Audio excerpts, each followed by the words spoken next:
अपनी मर्जी की रकम भर लो और तलाक दे दो। जिंदगी हम अपने लिए नहीं, हिम्मत के लिए बदलेंगे, कुछ भी करके, साथ रहकर या दूर रहकर। मेरी नाजुक पली बेटी की क्या हालत कर दी तुमने। वो बेवकूफ मोहब्बत के सहारे घर से चली। वो ये नहीं जानती थी कि हकीकी जिंदगी मोहब्बत से ज्यादा चीजों की अहमियत है। सारी जिंदगी उसे कोई आसाइश तो दे नहीं सकती। अब उसे कोर्ट में घसीट के उसकी इज्जत का तमाशा मत बनाओ। ये घाटे का सौदा नहीं है। आज नहीं तो कल कोर्ट उसे खुला दे ही देगा। और कोई भी कीमत मेरे लिए मेरी बेटी के सुकून से बढ़ के नहीं है, जबकि इन पैसों की तुम्हारे लिए बहुत अहमियत है।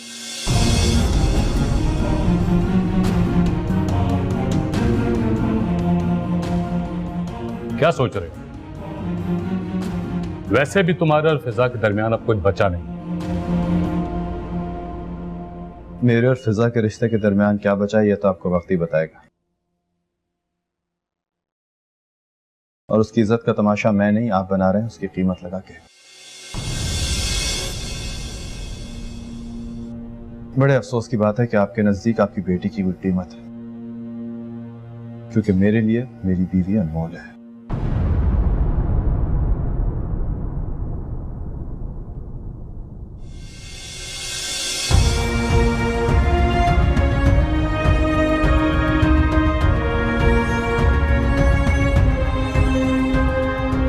लानत भेजता हूं पैसों में।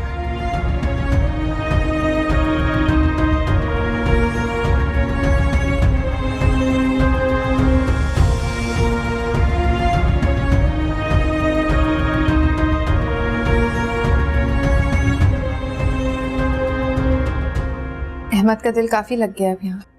हाँ, तुमने बहुत अच्छा किया जो अंकल के पास आ गई। वैसे भी जिस वजह को लेकर अंकल की नाराजगी थी अब वो तो रही नहीं, तो अंकल से दूर रहने की वजह भी नहीं बनती। अब अंकल और आंटी का रवैया कैसा है तुम्हारे साथ? बेहतर है। हम तो काफी घुल मिल गई हैं अहमद से। डैड का मिजाज थोड़ा सख्त है, उनको टाइम लगेगा। वो भी ठीक हो जाएंगे, तुम फिक्र ना करो। नीलम, इस केस को खत्म होने में कितना टाइम लगेगा? फिजा, चीजें तो हमारे हक में है, लेकिन जैद के लॉयर की कोशिश ये होगी वो केस को डिले करे, इसलिए इस वजह से कुछ कहा नहीं जा सकता। लेकिन तुम फिक्र ना करो, अगर वो केस को लटकाने की भी कोशिश करेंगे ना तो भी हमें फायदा हो।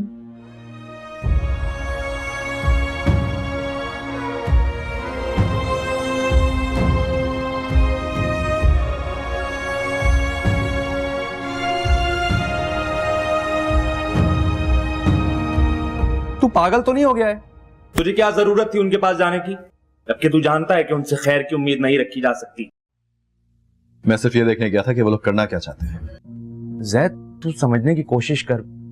तुझे पता है ना वो कितने असर रसूख वाले आदमी हैं, और उनसे बराह रास्त दुश्मनी लेकर सिर्फ तेरा अपना ही नुकसान है। दुश्मनी तो मैं उनसे 5 साल पहले ही कर चुका हूं, अब मेरा क्या नुकसान करेंगे वो? लेकिन अफसोस इस बात का है कि जिसको मैं अपनी ताकत समझता था वही मुझे कमजोर करने के लिए दुश्मन के साथ जा मिला। एग्जैक्टली। मैं तुझे यही समझाने की कोशिश कर रहा हूं कि अब में और 5 साल पहले में फर्क है। देख, अब फिजा उनके पास है, इसलिए तू जो कुछ भी कर भाई, बहुत सोच समझ कर कर। इसी बात को झुटलाने की नाकाम कोशिश कर रहा हूं मैं यार, कि मैं बिकाऊ माल कैसे हो सकता हूं।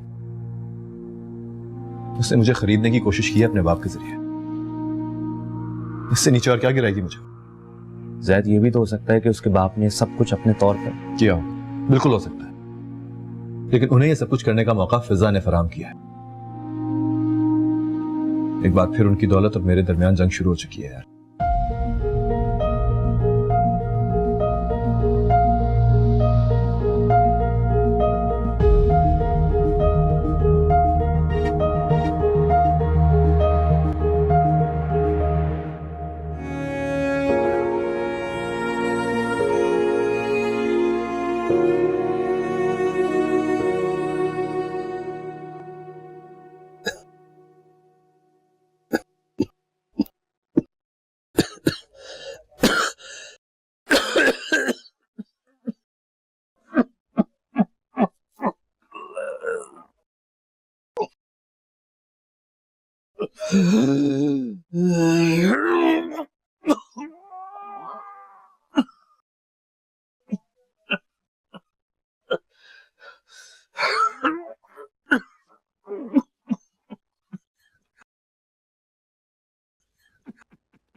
मैं उन हालात से मुंह मोड़ने की कोशिश कर रही हूँ जो कामयाबी और मेरे दरमियान आ खड़े हुए थे, लेकिन मुझे ये अंदाजा नहीं था कि मेरे और हालात के सामने तुम आकर खड़े हो जाओगे। किस रिश्ते की बात कर रहे हो? वही जो तुमने कोर्ट से शुरू किया था और अब कोर्ट में ही अपनी मौत मरने वाला है।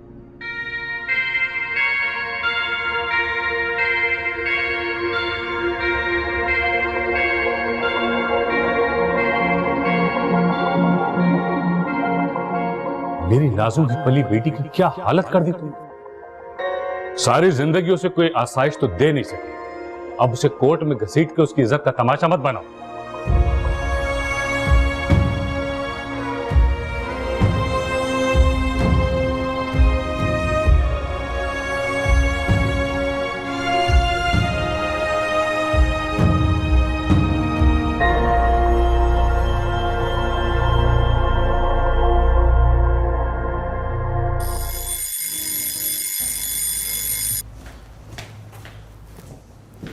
क्या हुआ अम्मी?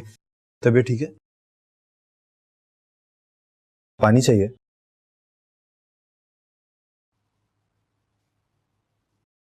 नींद नहीं आ रही, टीवी ऑन कर दूं?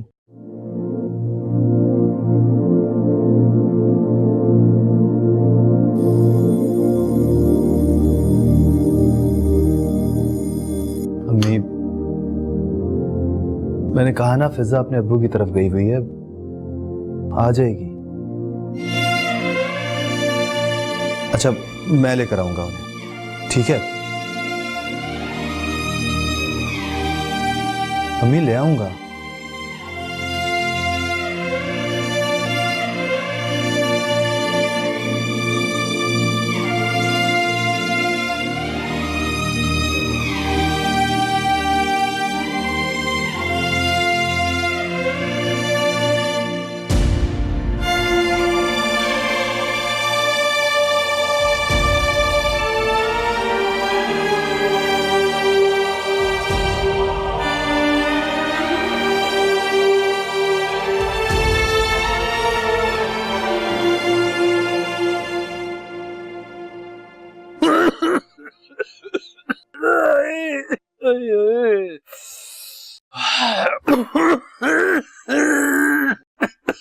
सलीम, तुम्हें कितनी खांसी हो रही है? जाओ जाके अपनी लिए दवा लेकर आओ। कमरे में धुआं जमा हो गया ना, इसकी वजह से हो रही है। मेरे जाने के बाद नहीं बना सकती थी खाना। सारी रात तो चूल्हा नहीं जलता ना, फिर क्यों खांसे थे पूरी रात तुम?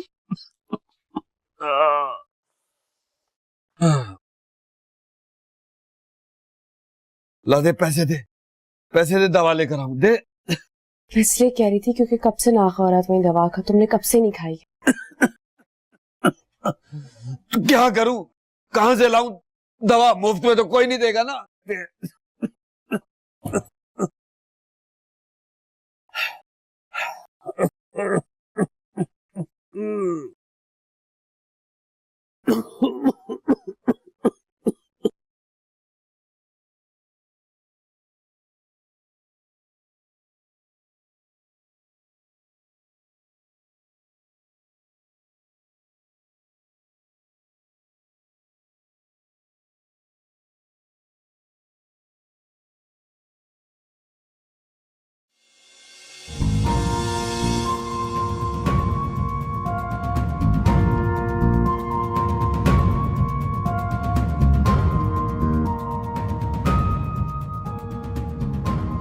डैड नहीं आए तुम्हारे साथ? तुम्हारे हाँ, वो क्यों आएंगे भला? मजाक बनेगा ना उनका। सारी दुनिया कहेगी कि कमाल हमदानी अदालतों के चक्कर लगा रहे हैं। तुम डैड को बीच में ना लाओ तो ज्यादा बेहतर है। मैं बीच में ना लेकर आता अगर तुम बीच में ना लेकर आते। जैद, बेहतर होगा तुम अदालत में अपने वकील के जरिए बात करो। वही कर रहा हूं मैं, लेकिन शायद आपकी मौक्किला ये डिसाइड नहीं कर पा रही कि आप इनकी वकील हैं या इनके डैड। बाद में अपनी वकील को इतना तो बता दो कि अपने डैड के साथ मिलकर तुमने मुझे ब्लैंक चेक देके खरीदने की कोशिश की है।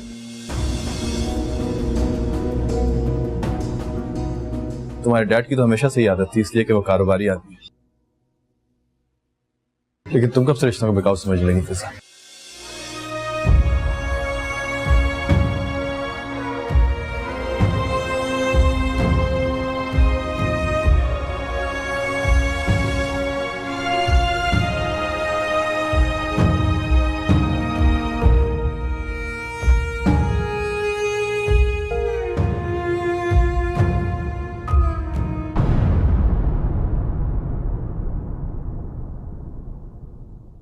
आपको ऐसा नहीं करना चाहिए था डैड। मैं जो कुछ कर रहा हूं तुम्हारे भले के लिए कर रहा हूं। ये क्या तुम अदालत में धिक्के खाती फिर रही? तो एक बार मुझसे पूछ तो लेते। जैद को लग रहा है ये सब कुछ मैंने करने को कहा है। इससे क्या फर्क पड़ता? जब तुम्हें उससे कोई रिश्ता ही नहीं रखना तो वो क्या सोचता है? तुम्हें इस बात की क्या परवाह है? नहीं समझेंगे। मैं समझना भी नहीं चाहता। मैं चाहता हूं कि जल्द से जल्द इस मामले को खत्म किया जाए। देखिए डैड, आपके कहने पे मैं आपके साथ जरूर आ गई हूँ, लेकिन मैं चाहती हूँ कि इस मामले को मैं खुद ही हैंडल करूँ। आप बीच में नहीं पड़ेंगे, वरना मैं यहाँ से चली जाऊंगी।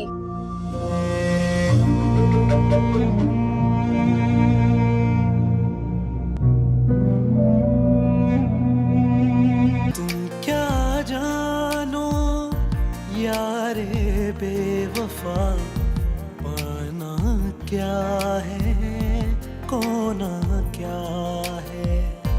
दिल